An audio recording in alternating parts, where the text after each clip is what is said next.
we're out of the shadows. We live and we exist in this place we call Earth, and if we want to imbibe to make ourselves just feel a little bit better when there's a lot of shit going on, then we shouldn't have to feel bad and we shouldn't have to be concerned about going to jail. I can't even explain to you what the law is or why it is the way it is. Marijuana should be legal. The citizens of this city, yes. The citizens of this city voted for it to be legal. It should be legal, and we shouldn't have all of these qualifications around it. We as residents of the District of Columbia are treated like the redheaded stepchild of the United States. On our license plates, it reads taxation without representation. We pay our federal taxes, but yet we have zero representation within the Congress. They should be legalizing cannabis for everybody for merely the fact that people should not be incarcerated over nonviolent drug offenses regarding a fucking plant. When we moved into our neighborhood in Northeast, you know, predominantly African-American middle-class neighborhood, when we moved in, I could feel like a little bit of tension of folks being like, you know what I'm saying? Right. But it's the herb that bring people together, and then it's like, oh shit, you're like that? All right, cool. Yeah. It's a great day at Let's Grow DC. This is Matt. How can I help you?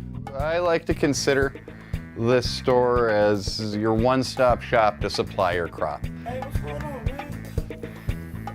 Good to see you. Good to see you. Good. I can't complain. Well, before this store opened, there were very few. There were only very few stores in the area. So from my experience anyway, this was more convenient to me because I didn't have to travel so far. I do have some knowledge, you know, but I'm not the best. But in my experience, he's been very knowledgeable on the subject. Dry ice extraction. Google it. Oh, if that with the CO2 ice, the dry ice? The dry ice, you shake it? Oh, man. Dude, that shit is amazing. I haven't tried it, but I've seen it so many times. Dude, I did it for the first time a couple nights ago. Got a lot out of it. Well over 80% of my clientele at that shop are African American, and to get those folks into the shop and get them educated, it's fucking impactful. Thanks, guys. All right, cheers. All right, no worries. You know, when I was busted growing cannabis back in, you know, the early 2000s, I wouldn't have really thought at that point that I would be where I'm at today in our nation's capital, you know, a producer of a television show about the legalization of marijuana within our nation's capital.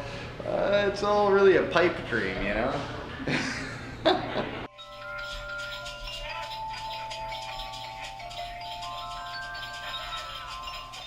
The raw footage of this is fucking awesome. We should do something with it, huh? I don't think I've seen the full raw clip. Full raw clips. Let's see if we can find it. East Coast Grow is a scripted comedy series. It's a dramatic comedy series about DC's cannabis industry.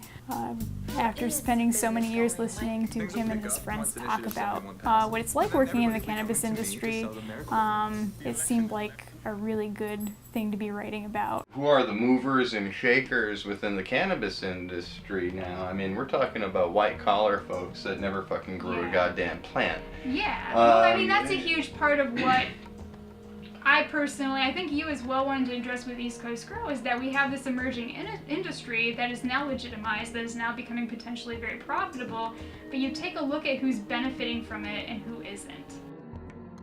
When it comes to the cannabis industry, I've lived all of it. I'm Mike O'Neill. The main character of East Coast Grow is largely based on Matt, so that's interesting, devoting a character so closely to someone you know. Creating art absolutely needs to be inspired. You can't fake the funk on it. You can't bullshit your way through. It's either genuine and honest, or it's just a fucking rig to make fucking money. Shots of whiskey? With can butter in there?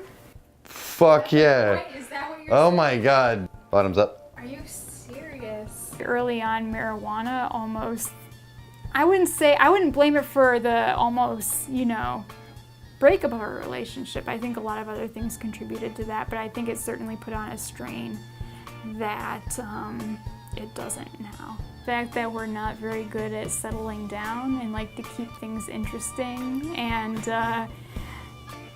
for a large part a little unstable. That's something that both of us are looking for in life, has been a huge contributor to us staying together. I want to make cannabis everything.